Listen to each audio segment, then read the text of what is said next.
Our guy ready to go right now, Jack Curry, coming to you from Yes Network all over the Juan Soto trade. Jack, great to have you on, man. Let's get right to it. Your thoughts on the deal getting done for the Yankees and what it's going to mean after you watch every single Yankee game all year and saw that offense last season. First of all, good to be with you guys. And Scott, I said this on our show Monday night. This was a move the Yankees had to make. Their mission in this offseason was to add left-handed hitting. And if the best left-handed hitter on the market, or one of them, one of the best left-handed hitters in baseball is available, you had to figure out a way to make that happen. Cashman did a Zoom earlier today where I thought he revealed some interesting tidbits. The Yankees worked real hard to try and get Soto at the trade deadline last season. So when they entered the offseason this year, guys, they didn't start at zero in those trade talks. And I think that means a lot. They knew what Preller and the Padres would potentially be interested in. And I think that helped accelerate these talks. It stings to lose Michael King. And I have a ton of respect for Michael King. I actually think he has the second best stuff on the Yankees behind Garrett Cole. But you can't let Michael King be an obstacle to getting Juan Soto and pairing him up with Judge in that lineup. Hey, Jack, my question to you is, did Cashman give any inkling to, signing other players? Or did he talk about, hey, this is the only thing we're doing? Or is he on the go right here? Is the next guy up, maybe a Yamamoto or Frankie Montas or Jordan Hicks, just to name a couple of guys? It's interesting, Todd. So you're taught in journalism school, right? Never ask any yes/no questions. So someone on the Zoom said, will pitching be your next focus? And Cashman said, yes. So pitching. And I don't want to throw any shade at the person who asked that question. He later on did expand a little bit. And you're right, Todd. Yamamoto is in their sights now. And this is interesting because I think there's going to be a robust market for him. I think Yamamoto could turn into a little bit more of a sweepstakes. The Yankees are meeting with him on Monday, and I think you have to throw everything at him. This is like recruiting that five-star quarterback to come to your college. Figure out whatever it is that makes him tick and convince him that being a Yankee is where he needs to be. I am sure that Hideki Matsui, the iconic Japanese player who had a great career with the Yankees, I'm sure he'll be part of that process. Okay, so if we're a little reactive here with Yankee fandom, you were just said Michael King had maybe the second best stuff in that rotation. Why the heck did Michael King only get 9 starts towards the end of the season when things were kind of – is it a bad evaluation? Is it a Jordan Montgomery type of situation where, oh, crap, we had him, we lost him, maybe we should have done this? You know what I'm saying? Like, you only liked Michael King until about halfway through the year. Before that, the Yankees had him as kind of that swingman piece. Coming off elbow surgery, Eric, they wanted to be careful with the amount of innings that they were going to use him. I think once they had built him up to the point that they were in the season, they liked where he was physically, and now you can stretch him out a little bit more. So I think the injury was what created that. I also think they liked King in that role. And I've asked Aaron Boone about this, and I've asked other managers about this. Sometimes that guy that you can use 2 to 3 times a week, sometimes he might have a little more value than the guy who is your 5th starter. I think of pitchers in Yankee history, Ramiro Mendoza, one of the most underrated players I've probably ever covered because of the sort of Swiss Army knife ability that he had as a pitcher. So I think had King been completely healthy, you would have seen him buy 4 more starts. And once a player gets traded, the team does rationalize it, Eric. And though I can say how great his stuff is, he's also 29 years old. He has 2 years left remaining before he becomes a free agent. So it's not as if you were going to have Michael King for the next 5 years, which again is why I think you swallow hard on having to make him part of that deal, but you make him part of that deal. Mm-hmm. Jack, Aaron Judge is going to be 32 this season. How much center field do you think the Yankees are comfortable with to also weigh the fact that the most important thing is him playing as many games as possible? So, Scott, we talked about this on our shows the last couple of nights, and I know the Yankees' evaluation of their players, and they know their players so well. I don't know about the idea of Judge being your everyday center fielder and maybe playing, 100, 120 games. We don't know what Dominguez's situation is and when he'll come back from the Tommy John surgery. It's a draining position. Think about playing right field at Yankee Stadium. how often do you see Aaron Judge have to cover a ton of ground in right field? It's a compact area. His strides, I mean, 4 or 5 strides, he's back to the fence. Yeah, if he's running into the gaps, he might have to chase something down. So they seem comfortable and convinced that it's a position. We know he can handle it. We've seen him handle it before. I just think when you're putting more mileage on your best player, and he's 6'7" and 282, I do think that is something that you're going to have to watch very closely. Is there a number that you think he should play? Is there a number of games out there hoping Dominguez comes back, hoping Grisham can not hit 191? How about 4 times a week, couple in right field, and a DH spot? And you keep your fingers. Let's see if I got to be on camera here. You keep your fingers crossed. They do like Grisham, American. Like you, I see the average. I see it's a 216 lifetime average. Little bit of pop, plate discipline. But Cashman made a point of talking about him on the Zoom call and about his elite defensive abilities. But the thing is, are you subbing out Aaron Judge or Juan Soto late? Well, you're not subbing out Judge, but are you taking Juan Soto out in the 8th inning of a 3-1 game? No, there's no way you're doing that. I mean, 6-1, maybe, but it's going to be an interesting dynamic how that outfield situation plays out for them. And I do think that Dominguez coming back will make things a lot clearer because he could be your center fielder. 2014, we used to move Lorenzo Cain over to right field and bring in Gerard Dyson. You're talking about a Gold Glove center fielder, moved him to right field. Could the Yankees do that with Grisham? Who was the right fielder? Who was the right fielder that you guys were taking out? Nori Aoki. All right, we're talking about Juan Soto, right? Or maybe Verdugo, but that's what I'm saying. Verdugo is a better corner outfielder. He's a defensive player you'd want to keep in there. Correct. I think these are great questions, and I think Aaron Boone and his staff are going to have to navigate that this year. I mean, you look at Garrett Cole, a guy who's going to have some balls hit in the air. You want Trent Grisham running down some of those baseballs in the outfield? You do.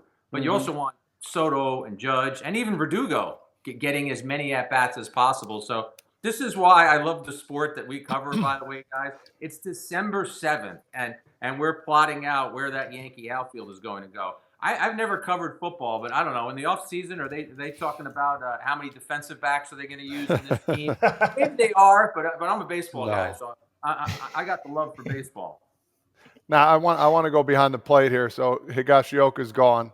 Good pickup by the Padres. Trevino, we hung out the other day. He was back up here. He looked great. Is he the starting catcher right now? I know you got Wells and Royvet back there as well. They have 3 or 4 catchers on the 40-man roster. Is it Jose's to keep right now? To lose? Is that his spot? I think it is, Todd. You look at the 22 that he had. I mean, an all-star season, and obviously beset by injuries last year. I actually think, and I don't know if you talked to him about this, I never got the chance to because this sort of happened later in the season. But, I mean, this guy was playing with an injury throughout the season and just sort of willed himself to keep playing. So I think if you're in Yankee land, you're saying to yourself, okay, Trevino comes back healthy, and you bring Wells along as the backup. Rortvedt would go to AAA and be the guy who's sort of in waiting. But I think they expect a lot out of Trevino. I think they think that a repeat of 22 is possible. But I also liked what I saw out of Wells last year. And what was interesting, and I don't know how much Eric saw of Wells last year. I'd love his perspective, is the one thing we heard about Wells, and this is why the scouting reports, they are what they are, but you want to put your own eyes on a guy. His bat is great. The defense is lagging. And then when you got him at the major leagues and you watched him defensively, Eric, I thought he was solid. And even John Flaherty, a former major league catcher I work in the studio with, said, loved the way he received the ball, loved the way he got rid of the ball, loved the way that he handled everything. So if the defense is there and the offense was supposed to be ahead, maybe Wells vies for more playing time. I had said this earlier. So you don't catch him. I don't catch him. Who won the Cy Young Award winner? Yeah, well, Rortvedt, and who caught him in September? Rortvedt, yeah. So, but you know what was interesting about that? Rortvedt did a really nice job, and the Yankees even joked around about this, so I'm not trying to diss Rortvedt in any way. You ever seen a pitcher kind of push a catcher around as much as Cole was pushing Rortvedt around? There was a lot of back and forth, and you'd see Cole shake 4 times and be like, "Yeah, that's it." So there was some sort of tough love that I think Cole gave toward Rortvedt. I think Cole though will be fine pitching to Trevino or Wells. Maybe Rortvedt proves me wrong. Maybe Rortvedt has an unbelievable spring training, and Wells is the one who is in waiting. But I think they like, even though they've added Verdugo and added Soto, I think they like Wells hitting from that left side at Yankee Stadium too. Jack, I have a follow-up for you from a fan watching right now. Matt Begley says, what's the backup plan for the Yanks if not Yamamoto? Because clearly they're going to put some budget together for a starting pitcher. Does that include then going to options B and C? Todd mentioned this before, and I know this is not going to make fans do cartwheels and be overly excited, but I actually reported this in September. I think they're going to reunite with Frankie Montas. I think Montas on a 1-year incentive-laden deal is actually a smart deal, whether you get Yamamoto, another frontline starter, or you don't. You need pitching depth, and you look at Montas, he was an injured player when the Yankees got him. Only ended up making a total of 9 starts in the Yankee portion of his career. I actually think that both sides kind of feel that there's unfinished business there, so I could see him being an option. I know Jordan Montgomery is someone that the Yankees had, someone they traded. He's a free agent. He's a lefty. There are still people in the organization who think very highly of him. I think he looms out there, but I really do think that the principal focus is Yamamoto, and they're going to push really hard to make that happen. What was your take on the signing for the Mets of Severino? I mean, what did you see from him last year? A lot of people were confused, once he's back on the mound and the velocity was there, the pitches weren't as crisp. And did you think that he was a classic change of scenery case too, based on the injuries that were occurring for him? It was the lat, right, that kept being a problem? Yeah, I think I think a 1-year deal for Luis Severino is worth it for these reasons. And you just mentioned it, Scott. The velocity was there. He's a terrific athlete. He's a terrific competitor. But his pitch, his fastball, it was so straight last year, and he wasn't fooling anyone. And there was talk all season long about whether or not he was tipping his pitches. And you guys know this as well as anyone. Eric maybe more than anyone. And David Cohn said this to me. He said, it's bad when somebody told you may be tipping your pitches. He said it might be worse when you don't figure out what it is, because then it's in your head all season long. And guys, I just watched Severino look like a guy who was in quicksand almost every start. If he got through the first inning, you almost felt that the Yankee dugout had this collective exhale. So all of these things that I'm saying lead you to believe, well, then why the heck would he resurrect himself with the Mets? And again, I think it's because it's the velocity. I think the competitiveness. And I think there still could be something in there. Like anybody else, though, you got to stay healthy. And that's been a problem for Severino. All right, I have one more Soto question that we didn't get in when we were talking about Soto. This team had an OPS of 701 last year. With Soto, you're hoping it goes up. If the Yankees win the World Series, is this the second greatest trade of all time in Yankees history? Wow. Well, they acquired Alex Rodriguez, and he won a couple of MVPs, a World Series title. And there always seems to be everyone wants to focus on what Alex didn't do when he was in New York. But you look at some of Alex's numbers in New York. So I'm going to say that you've got to rank that one up there. Cashman had an in-season acquisition of David Justice, who was terrific for the Yankees and helped them win a World Series. But sure, Eric, and you didn't give me any numbers. So let's say if Soto hits 40 homers and has a 430 on-base percentage and a 950 OPS and helps resurrect that offense and the Yankees win a World Series, yeah, this would be in the conversation as a great trade, one of the greatest trades. No one would be talking about Michael King. No one would be talking about Drew Thorpe. They would then be pounding on Cashman's door and saying, you better make sure that you bring Soto back. No numbers. That's why I didn't say numbers. It's all about number 28. If he hits 270 and has 32 homers and drives in 86 runs, and they put number 28 up in the rafters, that has to be a successful trade. Oh my gosh, yes, and that would mean he was a part of it. I think he will be a more significant part of it than the numbers that you mentioned. What I love about him too, guys, is man, he plays every day. Yep. I've spoken with Yankee officials, I've spoken with people from other teams, and I know that the sports science these days will say that, well, a guy who plays 145 games and gets some selective rest is going to be more productive over the course of a season than a guy who maybe plays 155 games. And I don't know. I just think if you're young and you're hungry and you're ready to play, I love that Soto is a guy who pretty much plays every day. All right, Jack, last question from me. We're talking about the pecking order here now. Soto with the Yankees. Let's say Ohtani goes to the Blue Jays. Talk to me now. Where do you think the ranks are in the AL East? Let's do it before Ohtani signs. Where do you see the Yankees right now first? Well, I think with this acquisition and also Verdugo, I do think Yes. the Yankees have put themselves in position now where I'm not going to say they're the best team in the division because they got a lot of room to make up. I mean, they were 17 Sure. games behind the Rays last year. But have you moved yourself from a low 80s win team to a low 90s win team? And it's Todd, it's not just Soto and Verdugo and Grisham. I also think it's a full year of Judge. It's their belief that Rizzo is going to be healthy. Are they going to get anything from Stanton? So I would say they're a postseason team right now. I think they're a team that should make the playoffs. And as we've seen these days, get there. Just get there. The best teams last year in the regular season were watching at the end of the postseason. So figure out a way to align your roster that you can just get there. Kratzy just said a comment on the computer that I'm one of the biggest homers, and you're actually not a Yankee homer, which is great. Either way, No, that's fine. you're being honest. You're Hey, being honest, and I I'm love being that. honest. Jack, you go ahead. I worked for the New York Times for 22 years. The first day I covered a Major League Baseball game, the older writer said to me, "You stopped being a fan today. You know that, right?" He said, "You're objective now. You're telling the story of what happened."